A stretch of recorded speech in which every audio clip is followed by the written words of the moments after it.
Hello, everyone, and welcome to Dr. Emmett Emery Sr. You Better Stand Your Watch podcast, Leaders and Leadership.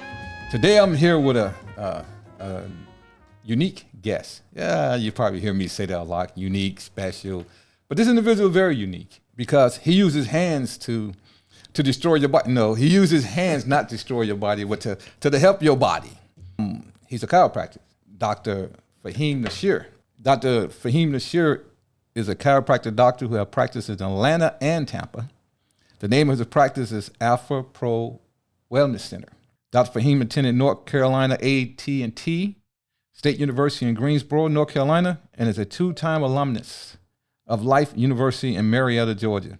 How in the hell you become a two-time alumnus? Well, he's going to explain that to you.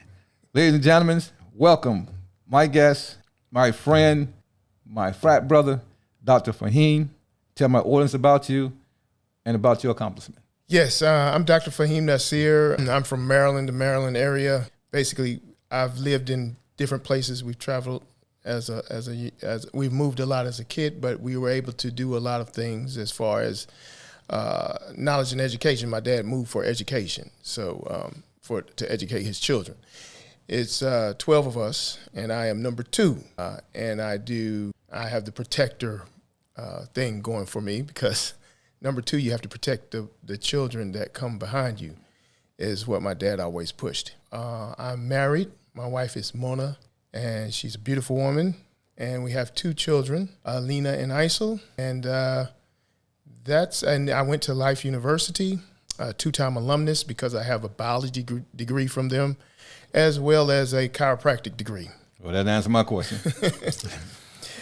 And now I work as a chiropractic physician. I've been doing that since 2008 with my own practice. And I do a lot of other things as well to integrate different modalities and things that into the practice to help it develop and be the best that it can be.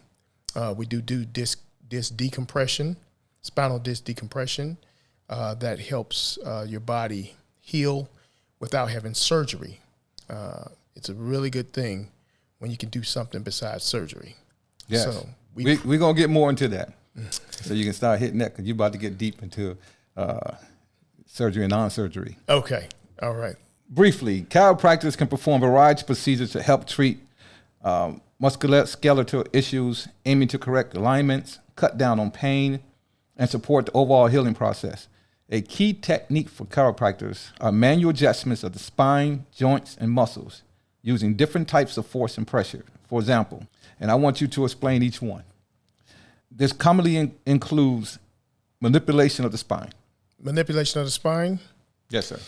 Basically, manipulation of the spine can be done by, it's basically called an adjustment to a chiropractic physician. We adjust your spine by using our hands. We can use instruments, like one is called the activator. Another one is called the drop table and things of that nature. There's a...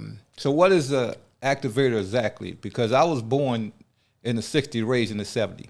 When I hear activator, I think about something that could help me out with my hair because I had them Jerry Curls. So what is an activator exactly? So an activator is a small instrument, handheld, and it looks kind of like if you think of a jackhammer or a trampoline, yes. A pogo stick. Yes, yes. So it looks like a small mini one of those, but you use your fingers underneath it to pull it and make it snap, kind of like a gun. Is that what it really happens? So it has each little segment and thong as you're turning it, it gives more pressure, or you can release it and give less pressure to what we're trying to adjust with the instrument. Those are usually good for people who have some major injuries that can't stand a forceful adjustment. So we'll do the non-forceful adjustment, which would be the activator, or impulse is another tool that's used in place of an activator, as well as other things like Pro Adjuster. So it's a lot of different things that you can use that would help the body without having to do a forceful adjustment. Myself, I'll do about 14 different techniques. Wow. Next is gentle soft tissue manipulation. Yes. Soft tissue gentle manipulation would be that you would use the body is called like an active release. So basically, you use the body to adjust. You use the patient's body to help you adjust the patient. How's that? You would direct them to move their body in certain positions. Okay. And when you do that, then you as the adjuster, the doctor, would then put pressure in certain areas to make those releases or adjustments, misalignments be aligned back properly by allowing them to push in certain directions or directing them to move their body in certain ways so that their body would be adjusted. Wow. With less force. Wow. Active stretching. Active stretching, that would just be more than, you could have something that's called passive stretching, active stretching. So our passive and active, if you have passive would be that I'm doing most of the work, that I'm doing the work to make you relax or release. And active would be more that you're actually doing the work and I'm directing you more. Gotcha. So that would be the major difference. Hot or cold? Hot and cold. Or cold? Hot or cold therapies? Yes. Well, that's simply just some ice and some heat. Wow, that was very tough. Some ice and some heat. You got different ways you can do that. You can do a moist heat pack or a non-moist would be dry heat pack, or the same thing with cold, moist pad or a hot or a dry ice. Yeah. General exercise. General exercise, that's something that we really push upon the person to do at some point if they've had some type of traumatic injury or problem with their body in whatever way that may be. Then, of course, at some point, you have to do exercises. So those exercises are done usually after 6 weeks of a traumatic injury. 6 weeks. Okay. Or up to 8 months to 8 weeks. At 8 weeks, that's when your body is pretty much healed from the injury. So we would have you do an exercise. Sometimes we start before that because we want them to, they might not be hurt as bad as we may think, or they may need exercises to help them relax or release the muscle spasms and tension that's there. So we give them light exercise that would definitely help with that as well. 6 to 8 weeks. Would that be is that based upon age as well? No, not really. It's basically the body needs 6 to 8 weeks to heal. Well, isn't the older individual body a little bit more weaker and take longer to heal than a young individual? That's true if you're doing some type of repetitive stress, doing some type of activity that would cause your body to take longer to heal.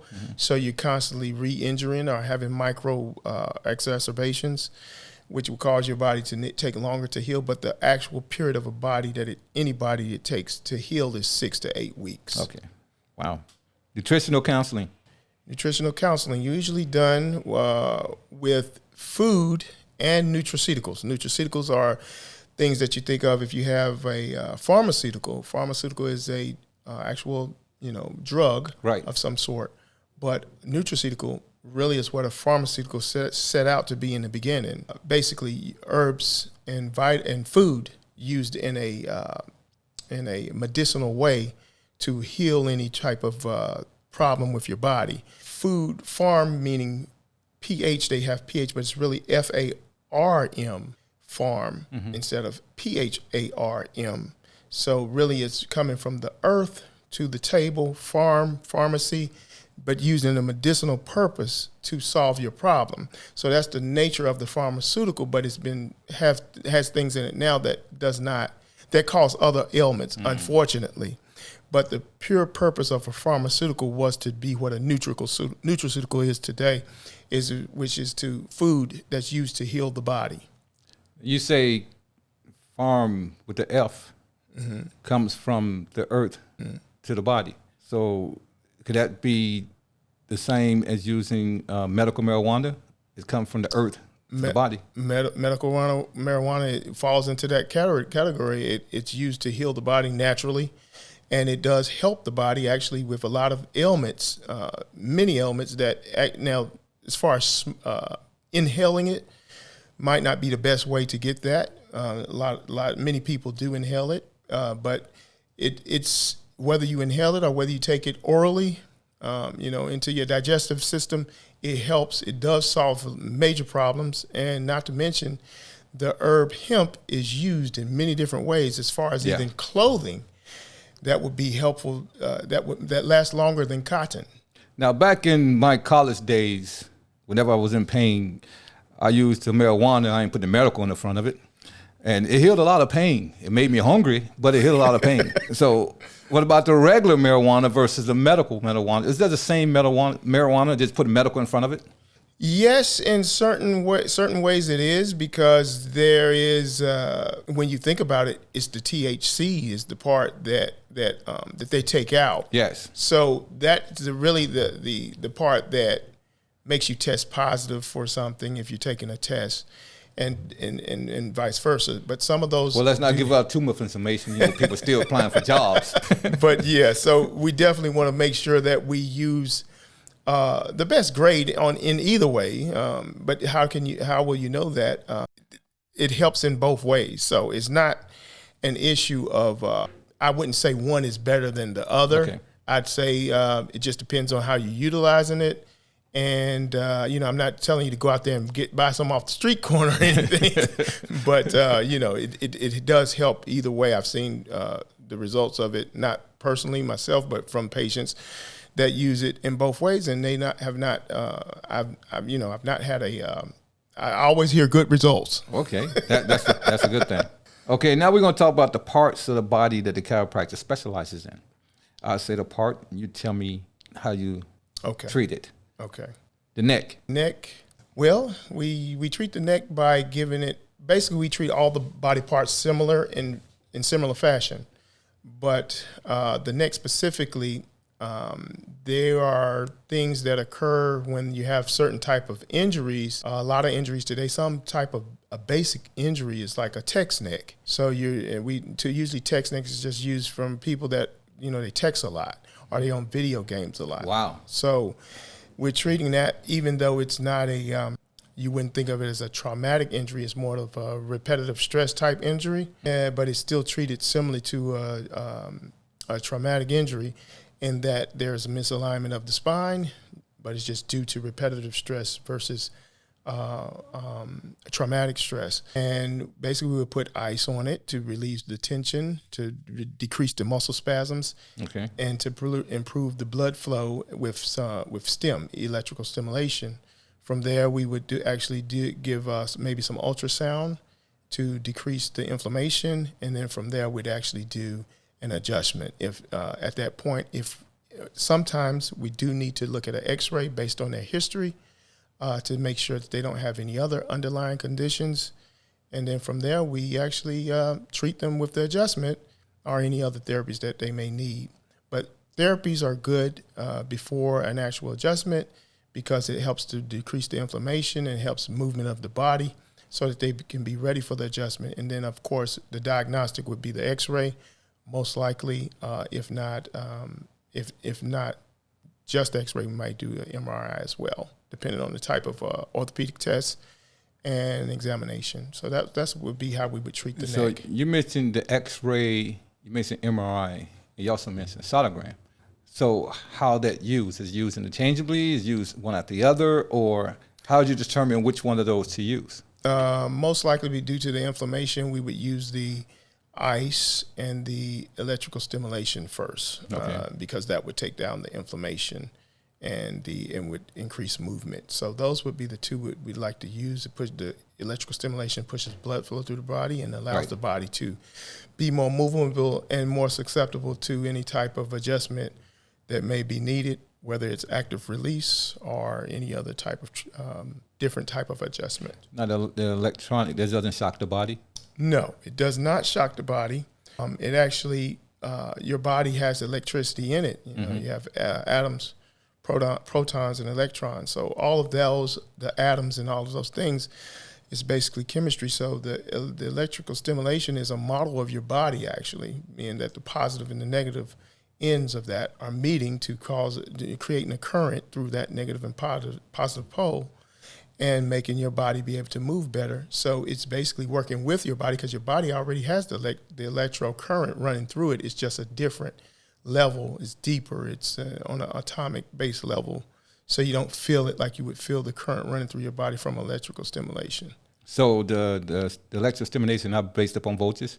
Yes. And how do you determine the voltage for an individual body? Well, there's different levels of it. It's already been, the science behind it has already been done. So basically, it's already into that realm or that what needs to be done. So it's never, when the product is created, it doesn't create too much voltage and too Okay, less. So it's a range, does it? It's a range that's already in, and it doesn't change from there. Okay. Good. Okay, now the head. The head? Yeah. The head. Because you know when we players, we had this loving brother whose head was humongous. So yes, we did. How would you treat a person with a head that big like that? You know what I'm talking about. Well, that would have to be treated from. You making me laugh on that one. Basically, you would the head area is going to go along with the neck. A lot of times you have what's called the occipital part of the body. What's that? So that's the C1. I mean, above the C1, which is the CO. It's called the occiput. So that's the segment for the head. If you move that segment, which is the occiput, it will decrease the pressure of the head and allow the body to function properly. Wow. I had a patient that had a issue with the head. It was a knot, a lump on his head, and the lump was probably about yay big, I guess, if you know, something like that. What was it, blood clot? I'm not sure because I can't remember exactly the details of it without going back and looking at that chart. So many heads I've had to deal with. Yes, yeah. But the point was that he did have an unusual swelling of his head, a knot on his head, and after getting the adjustments, he was getting them due to his neck and a lot to his CO, the occiput, and the atlas, which is C1, the first one after the occiput, the base of the skull and the first bone of the neck. And after getting adjustments to those areas, the knot dissipated over a certain amount of adjustments. He didn't have the knot on his head anymore. He was just amazed by the outcome. So treating the head is not like something, it's more treating it through the neck, if you will. But because those nerves run, the optic nerve runs from that area all the way up to your eyes. And at C2, you have nerves that run to your nose. So those things will actually help the person get better, and you're not necessarily treating them for that specifically unless they came in for that. But a lot of times they come in for something else, and then we end up assisting and helping with other things that's not even, wasn't on their thinking that we would be able to assist. Now, I came into this interview, said he's going to throw some terminology at me that I'm going to know because I used to play that game Operation. Okay. You had to know with the things. Yes. I said, so I'm going to know some of the terminology that he's using. But now I'm beginning to realize that game is very outdated because a lot of information. I'm like, wow. Okay, joints. Joints, knees, ankles, elbows, those types? Yes. Okay. Well, you have joints in the spine as well. Mm-hmm. So every bone of your spine is a joint, just like your elbows. Now, they're not these types of joints where they're way out here, but they're small joints. So we call those, they have intersegmental levers versus if I was to adjust your elbow would be different if I adjust your spine. Right. So, but I could actually adjust your shoulder, your elbow, and then of course your neck and your spine. So joints are always tricky because if you're not careful, the person might not be ready for adjustment. So you want to make. What do you mean?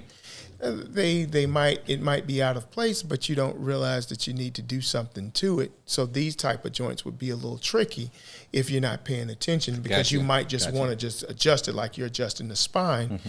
And you're not thinking about, did I put something on that to relieve the pressure? Or you just did the orthopedic test and you found that, it's out of place or it's misaligned and I need to fix it. And so you go right in on it, but then you forgot, I should have did some ultrasound or something to it to relieve the inflammation or pressure. Digestive tract.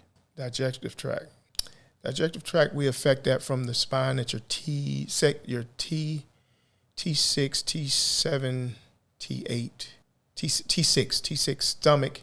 So T6. So we look at that from your spine because your spine is the first system developed in your body. So because the nervous system is the first system developed in your body, we are able to adjust your spine and actually affect your digestive tract. So a lot of people were, you got me on that. A lot of people are. I did a little research. Yeah, we're able to affect that. Now, most people don't come to us specifically for that. It's usually like later on they might say, oh yeah, let me try that as a last resort. But really, I would say it's best to get a checkup if you're having any type of issues, because that's a simple fix for you versus having to do something major. If that's the issue, right, why not just clear that out, make sure the body's clear, and then you can go on from there. And if you still need some other type of treatment, simple first instead of going the long way around to get to us. All right, you're doing good, Doc. You're doing good. Shoulders. Boy, shoulders. Those are tricky, but usually we just get them with football players. Really? Yeah. No other athletes, just the football players? Soccer, I would think. Soccer, but they more leg and hip type stuff. Oh, okay. But usually the football players, those arms, those shoulders, we end up dealing with those shoulders, as well as car accidents, seatbelt, right? Right. So now, is that more in Atlanta or more in Tampa? Or it's about the same? I couldn't even put a finger on that one. That's a good one. That's a good one. I don't think I've been here long enough to know that how many exactly versus like Atlanta. But and they both got football teams, so you know. Wow. You got the Bucks and you got the Falcons. So look at you, know the nickname. What you gonna do? The next one, I'm sure my audience want to know about this, because this is a common one among a lot of individuals in the field I work in, as well as others. I want you to explain in detail to my audience what is the sciatic nerve. Sciatic nerve, okay. The sciatic nerve is basically the nerve that starts at your L5 area, and it's affiliated with the L4 because it's a crossover point there in the S1, which is just your sacral. Now, these things I'm saying, L5 means lumbar number 5. That's basically what that means. And so your nerves will come out of that section of your spine. It's by your tailbone, right above your tailbone. It's the bottom vertebrae of your spine. And those nerves run all the way down your leg. So they run in the back of your leg. So you'd say your hamstring down to your calf and even down into your foot. So you can have some pain that runs down your leg from your back all the way down your leg, and that's called sciatic nerve pain. And if you have that, a lot of times you might think that it's your foot or your calf or leg or your hamstring or thigh, and it's really your low back that's causing the problem. And that can run both ways, but most likely it's due to the low back causing the pressure down into the foot and not the other way around. Sometimes if you have some type of traumatic injury to those areas of your body, the other areas that I already stated, you can have low back issues due to that, but that's not most probable. It's usually the other way around, being that your low back is injured or your hips, pelvis area, tailbone, and causing pain down to your spine. It also can be affected by the piriformis muscle, which is in your buttocks, and that can cause some pain as well. And it mimics sciatic nerve pain. Wow. I love that. Ooh. And you can say derriere as well as your butt. You can say that. Now this leads into what I want to talk about the rest of this interview, which is the back. The back. Okay. So, all right. Elaborate upon the back. The back is really tricky because the back is something that you use all the time. Even when you're not using it, you think you're not using it, you're still using it. So it's causing problems in many different ways, and you don't realize it. So, for instance, sleeping, you have back pain. Running, have back pain possible, right? Lifting, of course, everybody knows you can have back pain from that if you're not lifting properly. Sitting, most people don't realize that, but sitting is a major one that you can get back pain from just sitting. Because the posture? The posture. Actually, in actuality, sitting is the worst position, but we do that, right? Wow. But sitting puts the most stress on your lower back. So it's really interesting. You say, well, I'm relaxing. But if you're sitting in this posture that we're sitting in, it's the worst position. So you got to get up and you got to move around, and that's why they came up with these desks that you have that you stand up a lot at. Remember, the ergonomically correct posture that you're having, right? This is the thing that's So you stand up at work and then you go sit in the car and adjust the seat. Yeah, I hate those. What you're not doing it, but you're not sitting all day. Right? That's true. that is true. So it's decreasing, but it's helping. Let's say that it's helping. I think it's giving you justice while you're driving your car and while you're sitting eating your dinner and while you're sitting and doing whatever else you're doing sitting. So because 8 hours of the day you're working. So if you don't have to sit all that time. So basically, what I'm getting from you, Doc, is that if I'm just relaxing, sitting on the toilet reading a magazine. That I have a time limit on how long I sit there. I can't sit there for 20 minutes until my feet start getting numb.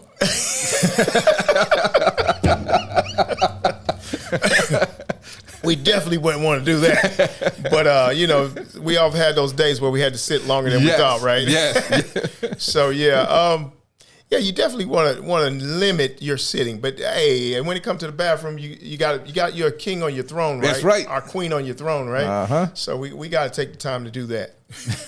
Now, there are many different things that can cause back pain. I'm going to state it, and I want you to elaborate upon it. Okay. Physical problems such as sprain, herniated or slipped discs, broken bones, arthritis, osteoporosis, kidney stones, or infections. What was the first one you said? Oh, my God. Physical problems. Physical problems. Well, we know physical problems is simply just you can have some type of injury from whatever you had in the past, and it just starts to manifest itself, and you don't realize it's there. So over time, it starts to build up, and it causes you to have a physical problem due to something that you really don't know what caused it. But usually, most likely, it's due to some type of injury or some type of repetitive stress that caused that injury over time and made it be prominent and made it be an issue. Second one was... Okay, I'm going to slow down. I was trying to speed up so my brother Mike can have something to talk to you about. Okay. Sprain. So a sprain is just simply, that's the 6 weeks, usually 6 weeks of healing process. But a sprain can be taken care of as far as, usually it's just ice and wrapping it in stem and things like that to help the sprain. Necessarily does not need an adjustment, but after you get the swelling down, it could possibly be misaligned and need to be realigned. Now, are there different types of strain, muscle strains and joint strains? And muscle sprains, and then so you got muscle sprains. Muscle strains and ligamentous sprain. So ligaments get sprained and muscles get strained. Okay. So it's a difference in that, but usually the same type of action or activity can cause both. One more than other, depending on what you were doing at the time that it actually occurred. So if your muscles were engaged at the time, then it's going to be a strain. If it caught you off guard, most likely it would be a sprain, unless it had your body had time to engage the muscle. Is it the same type of treatment? Similar. Difference would be you treat a muscle versus a ligament. Ligaments takes a longer time to heal than a muscular strain. Herniated or slipped usually. Herniated disc. Herniated disc would be basically, that's what I was talking about before with the spinal disc decompression. Yes. So that you would be able to solve a herniated disc problem without surgery by using the spinal disc decompression machine or table. And that would solve the problem. So spinal disc decompression can solve the problem to any type of herniated disc. Usually, it may take longer, some versus the others. There can be there's different type of herniated disc.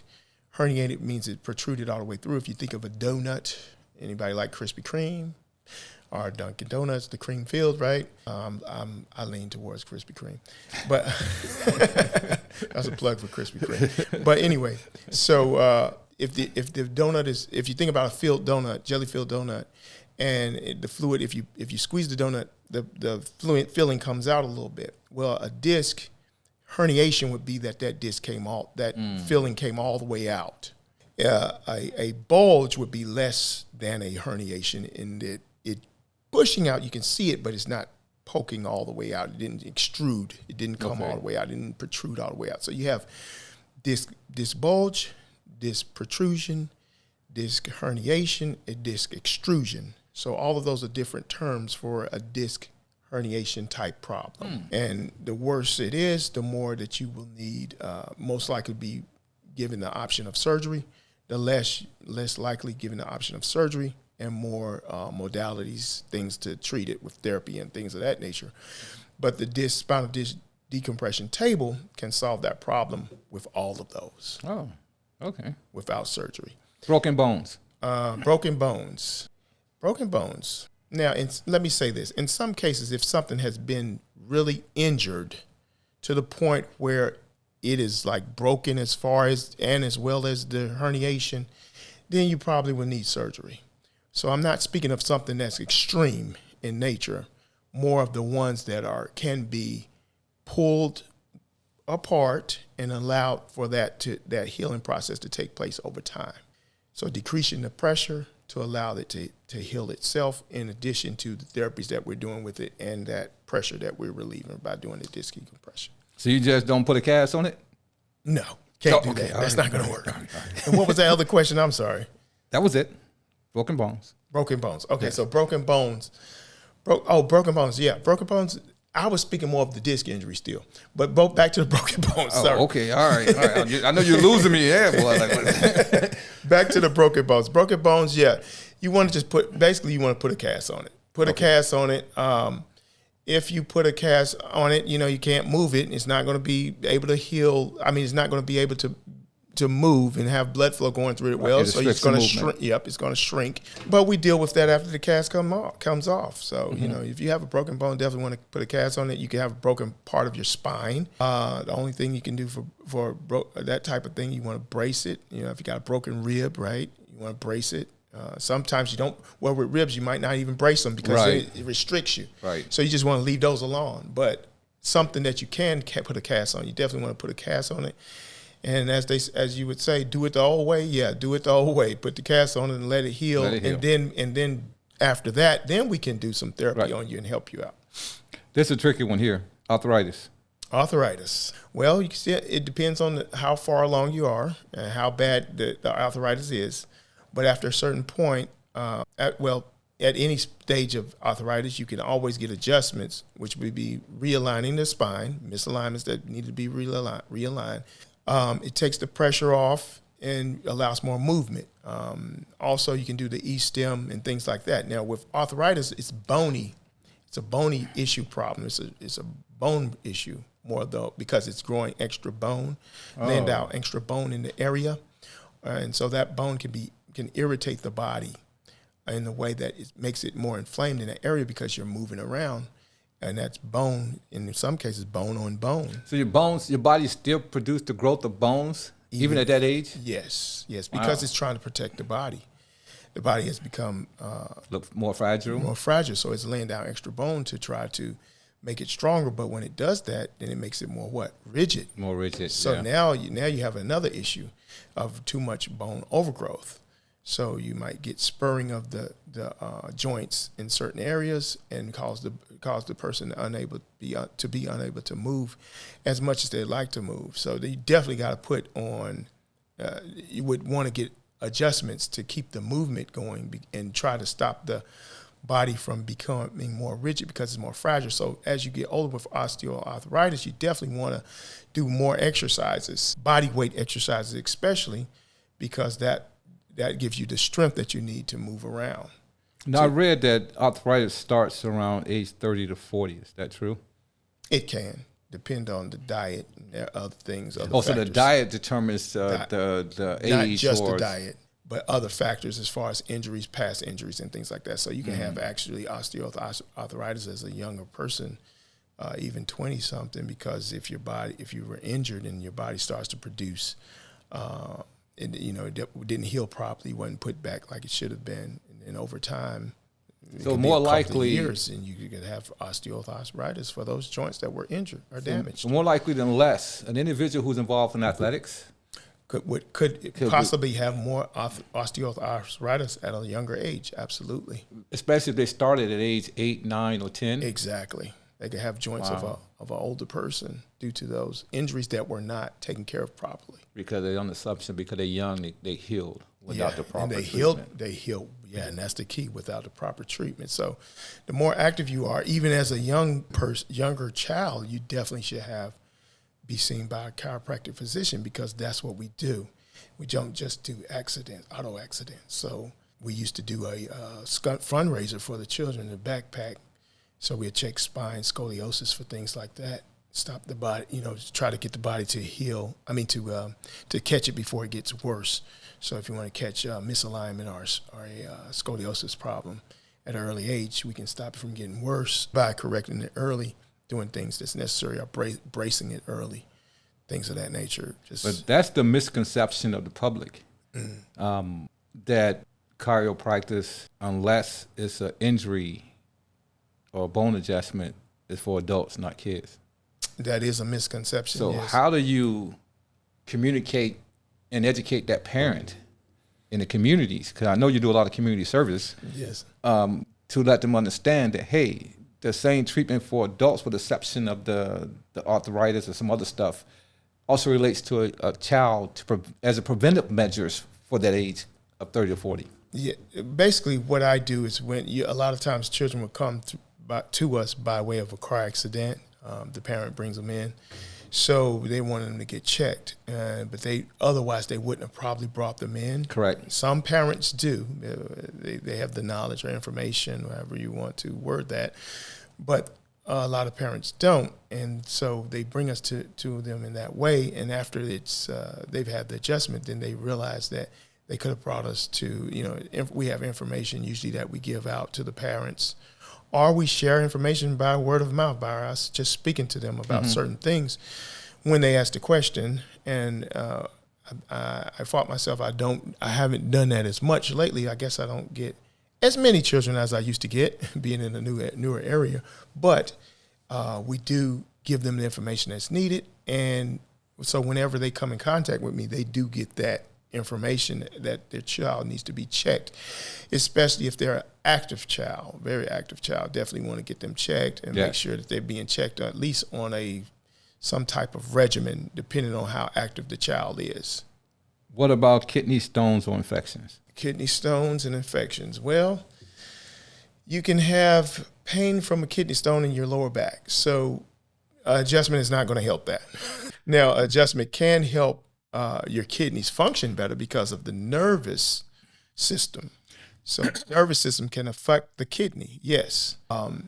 But for an actual emergency kidney stone problem, no. That is not going to solve that problem. It might make you feel a little better, but you're still going to have to pass that stone. So yeah, that's because it's already there. So we're preventive more so. We want to prevent the problem. We don't want you to get the kidney stone. So by having the adjustment for that area, in that area of your body that's affiliated with the kidney, then we can help you to not get kidney stones. So the preventive measures. Yes. So what type of situation would it be if my back is hurting and it's accompanied by a fever? As you said, it's accompanied by a fever? It's also a fever. I have a fever in the back. And that could be multiple things.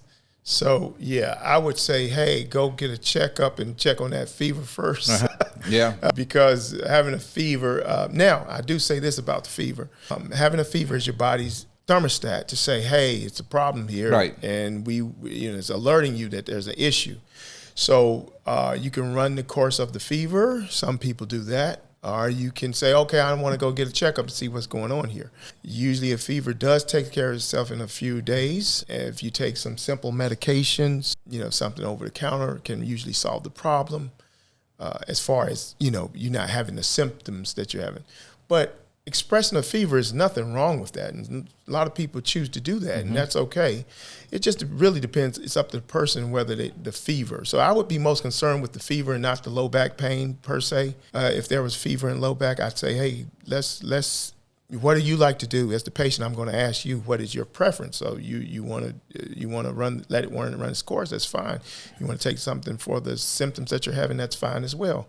So it just depends on what they're most comfortable with. And many people don't like to take medicines, and a lot of people don't mind taking medicine. So it's really, I would not be concerned about the low back as I am the fever. Okay. But I would be definitely, let's put it this way. If it was musculoskeletal in nature, so if I did an orthopedic test on you and you had a fever, and you said, well, I get these every so often. Interesting. What type of back pain are you having? I'd say, well, they say, Doc, I'm concerned about a fever, but can you check out my low back, right? And I say, well, yeah, I can check out your low back. So if I found that would be musculoskeletal in nature, then of course I would deal with it. But if it's not musculoskeletal, I would not deal with that. I would tell them to deal with the fever first or let the fever pass. But if they were insistent, then we'd deal with the low back if it did come up as musculoskeletal. Oh, okay. Pregnancy. My ex-wife, the mother of my kids, when she was carrying my 4 kids, had back pains, sometimes more serious with the other birth than the other. I'm going to say some words that relate to pregnancy and back pains, and I want you to elaborate upon them. Okay. Hormonal changes. Hormonal changes, definitely just pregnancy generally. You're going to have a lot of hormonal changes with pregnancy. It's going to be up and down all the time. Never going. They have more hormones coming through at that point than any other time, even more than their cycle. And how do back pains involved in that? With the pregnancy? With the hormonal changes. With the hormonal changes? Well, different estrogen, you got progesterone, you got all these other hormones, but basically is more so that the baby is putting pressure on the spine, and that it's causing the low back pain due to the enlargement of the baby getting bigger and bigger. Usually, hormones can cause different types of changes, but I would say more so that the baby is putting pressure, or the fetus, or the whatever stage may be in. Those are putting the more pressure that I experienced in my own experience than the actual hormonal changes. One of the hormonal changes is just that they're, you're seeing they're having highs and lows and things like that, but not necessarily. I don't associate it with being the main cause of the low back pain.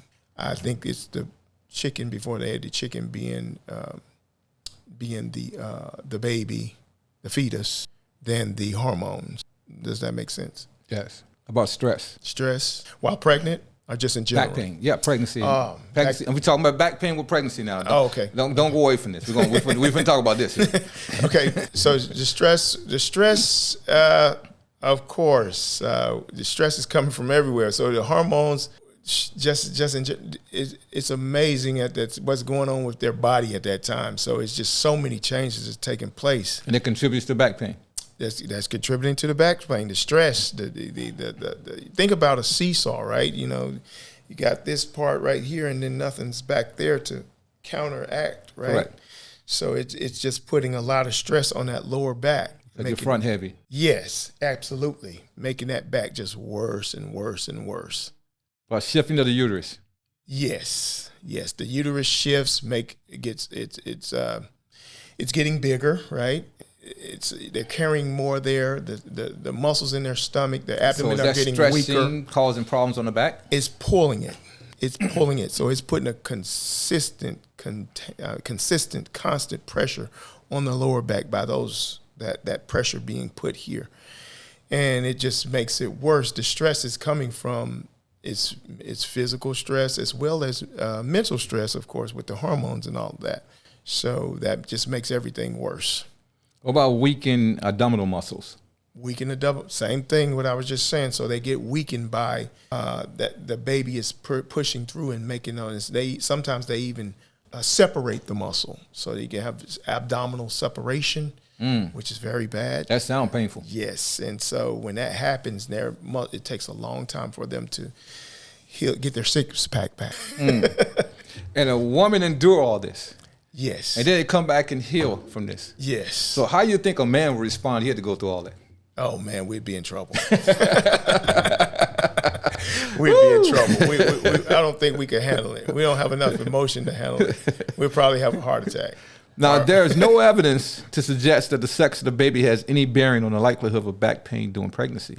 But can the position of carrying the child have an effect, such as carrying the baby high or low? Absolutely. Yes. So elaborate. So with men, I think it's one. I can't remember right off, but you carry the baby high on one versus the other. I do know that. So the one that you carry to the high mostly is going to put a different type of stress on the body versus when you carry low. Meaning? So if you're carrying here, think of the seesaw effect, right?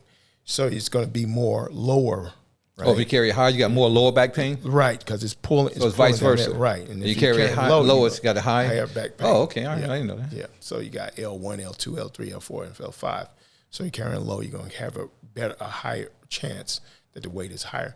Now, each person is different, so you might have some differences in there. But carrying lower, so it's more pressure being held up high. Carrying higher, more pressure being down low. And the opposite effect. So do you treat a pregnant person? Absolutely, positively. And how do you do that when the different levels on the back? We can use, there's certain tables that we can use, and then as far as their belly, depending on how big they've gotten, and then we can adjust them in what's called a side posture as well. The ligaments of the body are much loose, or more loose, I should say, than during normal times. So the adjustment can easily take place a lot of times with a pregnant woman versus a woman that's not pregnant, or versus a man. So, that it's people think it might be harder, but it's actually easier to adjust a pregnant person as far as the ligaments are concerned versus a person a female that's not pregnant. So it's easier to adjust a pregnant woman as far as ligament is concerned. What about a man with a big pot belly and he come in for treatment? Would it be easy to adjust him as well? No. This is a different. Remember, we're talking about hormones here. So the hormones is what makes those ligaments able to move like that. But that was a good one. He's rigid, and he's got strong muscles and everything. So his ligaments probably are not loose. They're probably taut and tense. Well, I want to thank you, Dr. Faheem Nasir, for coming on to my podcast. Yes, I've learned a lot about the back in a short period of time. We can go on and on and on about it, because there's so much information that you can learn from that. Absolutely. And you've been on top of every question I've asked so far. Thank you. Even made me look like I'm an expert in the area too, so I appreciate that. Final words for my audience. Well, basically, get your spine checked, number one. That's just going to be the best thing to do, whether it's by me or by anyone else. There may be that you feel comfortable with. But getting your spine checked is something that everyone should do, because you're able to get a better outcome. You're able to be preventive. I think everyone can agree with me that they want to prevent a problem from occurring before it actually happens. So prevention is the key. If your car breaks down, you want to stay on top of your car so your car doesn't break down. So what do? You change the oil. You get a checkup. So you check your car up, you check your body up. Your body, you need your body before you need your car. You can't move without your body, so definitely want to get a checkup. That's the main thing that I want to say to everybody, is just basically get a checkup, stay on top of your health. There are things life is worth more than financial. Your body is like your key to success. If you don't have your body, how can you make your dreams and goals happen? So get your machine working in good condition, your body, like your car, right? And then you're able to do the things that's necessary to achieve your dreams. Achievement. Achievement. Thank you, Dr. Nasir. Appreciate it. On the way off, I'd like to say happy Thanksgiving to everyone. Be safe in your travels this Thanksgiving season. Try not to eat too much. You're trying to eat too less. My daughter was in town this past weekend. She visited from veterinary school in Virginia Tech, and she's only here for a couple of days. When you're in school, you can just do things like that. She came for the weekend to eat 2 Thanksgiving dinners, one at the mother's house and one at my house. Yes, I cooked. Oh my God, I cooked it. You cooked? I thought you was going to order something. No, I put both feet in it. And I was dancing it too. Wow. Woo, Lord. It was so good, my son took all the leftovers with him. Wow. So, happy Thanksgiving to you. And can I say one more thing? Yes. Yes, I want to just say thank you to my wife, Mona, and Alina and Isel. They are my best supporters. Boy, he saved himself for the rest of this trip he's about to go on. He's about to fly out. She would have said, you there, you didn't speak to me. Woo, boy, I'm glad you remember that. She would have been mad at me too. Thank you. Goodbye until we meet again.